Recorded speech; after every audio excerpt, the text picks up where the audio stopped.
MS access की इस class में आज हम बात करेंगे फील्ड प्रॉपर्टीज़ की। ये आपको मिल जाते हैं टेबल डिज़ाइनिंग विंडो के अंतर्गत। देखिए, इनको समझाने के लिए मैंने एक टेबल बनाया हुआ है जो है name, city, address, contact number वगैरह के साथ आ रहा है। इसके जब आप डिज़ाइनिंग विंडो में जाओगे ना, तो ये आपको 4 भागों में बटी हुई मिलेगी। सबसे पहला मिलेगा फील्ड नेम, उसके हिसाब से आपको देना होता है फील्ड का डेटा टाइप, फिर आप डिस्क्रिप्शन देते हैं और फिर चौथे नंबर पर आपको दिया जाता है फील्ड प्रॉपर्टीज़, जो कि काफ़ी सारे होते हैं, है ना। और हर एक डेटा टाइप के हिसाब से ये फील्ड प्रॉपर्टीज़ बदलते रहते हैं। तो इनमें से कुछ प्रॉपर्टीज़ ऐसे होंगे जो लगभग सभी डेटा टाइप्स में चल रहे होंगे, कुछ ऐसे होते हैं जो सिलेक्टेड डेटा टाइप में चलते हैं। मतलब हर प्रकार का फील्ड प्रॉपर्टी हर प्रकार के डेटा टाइप के ऊपर नहीं चलाया जा सकता है। तो इनको आज अपन एक एक करके समझने वाले हैं। पिछली क्लास में हमने इनको थ्योरेटिकली पूरी तरह से समझा हुआ था कि किसको कैसे यूज़ करते हैं, कौन कहाँ से आता है, कैसा बिहेवियर होता है, ये सारा कुछ हमने देखा हुआ था। आज अपन इनको प्रैक्टिकली समझने वाले हैं, ठीक है। तो इनको एक एक करके समझेंगे। और जब आप यहाँ पर डेटा टाइप सेलेक्ट करोगे तो जिस भी फील्ड प्रॉपर्टीज़ पर आप जाओगे ना, तो उससे रिलेटेड इन्फॉर्मेशन आपको यहाँ राइट साइड में इस विंडो में मिल जाएगी। छोटे से पार्ट में ये लिखा हुआ होगा। तो जो भी मैं यहाँ आपको हिंदी में समझा रहा हूँ वो आपको यहाँ पर अंग्रेजी में लिखा हुआ मिल जाएगा, ठीक है ना। तो एक एक को अपन समझते हैं, ठीक है। तो सबसे पहला जो डेटा टाइप है वो हमारा टेक्स्ट है। उसके अंतर्गत आपको जो फील्ड प्रॉपर्टी मिल रहा है वो है सबसे पहला फील्ड साइज, है ना। फील्ड साइज का मतलब होता है कि आप उस पार्टिकुलर फील्ड के अंदर कितने प्रकार का जो डेटा है या फिर कितने प्रकार के कैरेक्टर हैं उनको फिल कर सकते हो। तो यहाँ पर टेक्स्ट के अंतर्गत जो सबसे पहला मिल रहा है फील्ड साइज, उसमें 50 लिखा हुआ है। तो कहने का मतलब है कि आप इस पार्टिकुलर फील्ड के अंदर केवल 50 कैरेक्टर्स ही लिख पाओगे यहाँ पर, है ना। इसको एग्जाम्पल के लिए हम थोड़ा सा कम कर लेते हैं, हम इसको 50 से हटा के 5 कर लेते हैं। देखिए 5 किया हुआ है, सेव करेंगे, आगे बढ़ेंगे और इसके अंदर जैसे ही अपन कैरेक्टर्स भरने जाएंगे, जैसे मैंने लिखा 5, मतलब 5 टाइम ए लिखा जैसे समझाने के लिए आपको, तो इसके बाद आप इसमें फिल नहीं कर पा रहे हैं। एक आपको साउंड सुनाई दे रहा, तो इसका मतलब है कि आपने जो उसकी लिमिट है वहाँ तक आपने डेटा को भर लिया है। अगर आपको और ज़्यादा डेटा फिल करना है तो आपको फील्ड साइज़ को इंक्रीज़ करना पड़ेगा। तो नॉर्मली जो टेक्स्ट की साइज़ होती है बाय डिफ़ॉल्ट रूप से वो 50 होती है, और जब आप इससे ज़्यादा भरना चाह रहे हैं तो इसमें मैक्सिमम आप 255 कैरेक्टर्स तक भर सकते हैं। ये इसका बिहेवियर होता है फील्ड साइज़ का। किसके अंतर्गत? नेम के अंतर्गत होता है ना। मतलब नेम, सॉरी, ये टेक्स्ट डेटा टाइप के अंतर्गत होता है।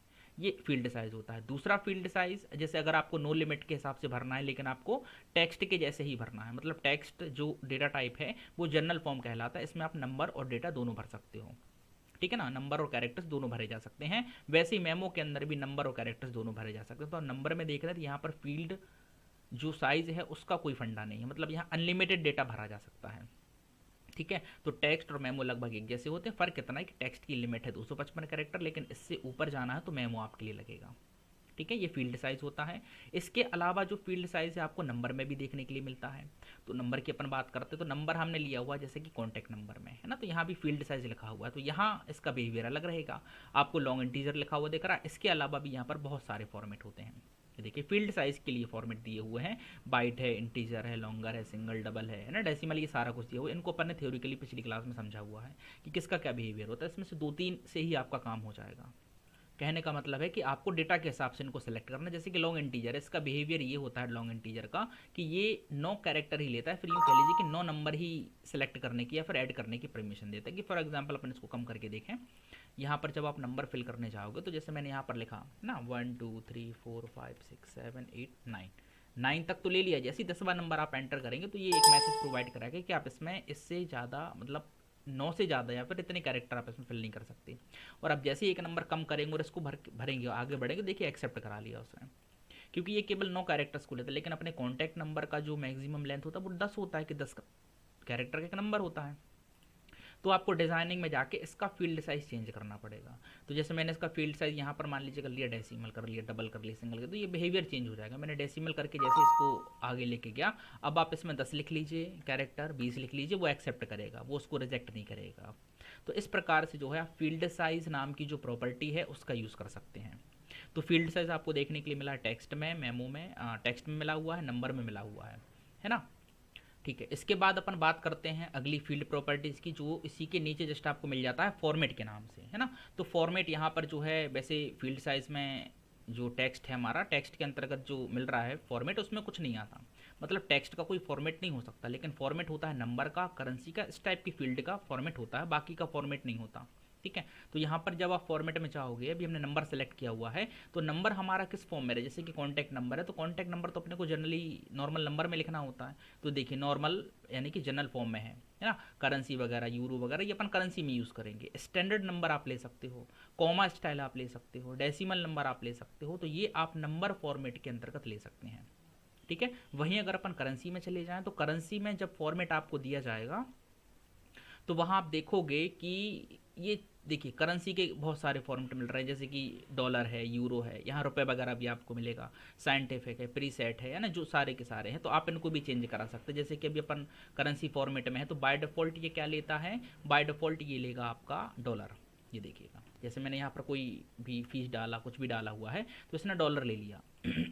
अपने को चेंज करना है तो यहाँ पर करेंसी के अंतर्गत फॉर्मेट में जा करके हम चेंज करेंगे। जैसे हमने यूरो कर दिया, किए गए चेंजेस को सेव करना है और आप देखेंगे यहाँ पर ऑटोमेटिकली यूरो का साइन अपडेट हो गया है ना। तो इस प्रकार से आप जो है फॉर्मेट को यूज़ कर सकते हैं। करेंसी के बाद जो फॉर्मेट नाम की प्रॉपर्टी है वो आपको देखने के लिए मिलेगी डेट एंड टाइम के अंतर्गत। ये देखिएगा, डेट एंड टाइम के अंतर्गत विभिन्न प्रकार के फॉर्मेट मिलते हैं। Long date format, short date format मिलता है, मीडियम टाइम फॉर्मेट मिलता है ना, ये बहुत सारे मिलते हैं। तो बाय डिफ़ॉल्ट क्या मिलता है इसमें वो हम देखते हैं। इनको थोड़ा सा अपने को एडजस्ट करना पड़ेगा। ये देखिए, मान लीजिए यहाँ पर एक डेट आप जब दे रहे हो ना, डेट ऑफ बर्थ में डेट एंड टाइम नाम का जो डेटा टाइप लगा हुआ है, उसके अंदर आप जाओगे तो यहाँ आपको कैलेंडर मिलेगा, दिखाई देगा। इस पर जैसे ही क्लिक करोगे तो आपके लिए जो डेट ऐड करानी है जो भी, उस पर सिंपली क्लिक कर दोगे। ये स्लैश के साथ आता है, ये एक प्रकार का इनपुट मार्क्स कहलाता है। आगे हम इसकी बात करने वाले हैं। तो इसको चेंज करने के लिए जो है हम फॉर्मेट नाम की प्रॉपर्टी है उसका यूज़ करेंगे। तो जैसे ही आप इसमें जाएंगे तो देखेंगे डेट एंड टाइम के अंतर्गत भी आपको फॉर्मेट मिल रहा है। यहाँ पर तरह तरह के फॉर्मेट्स आपको दे दिए जाते हैं। लॉन्ग डेट फॉर्मेट है, मीडियम डेट फॉर्मेट है, शॉर्ट डेट फॉर्मेट है, लॉन्ग टाइम है ना, मीडियम टाइम है, ये रिलेटेड आपको दे दिए जाते हैं। जैसे कि हमने लॉन्ग डेट फॉर्मेट ले लिया और इसको हमने सेव किया, फिर हम आगे गए। ये देखिए जगह कम पड़ रही है उसके हिसाब से, ये देखिएगा और जगह देनी पड़ेगी।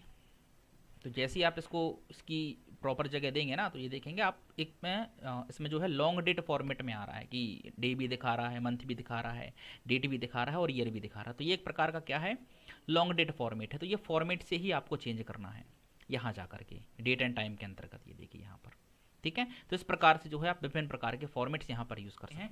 फॉर्मेट के जस्ट नीचे आपको दे दिया जाएगा डेसिमल प्लेस। ये भी अच्छी प्रॉपर्टी होती है। Decimal place by default auto रह रहा है।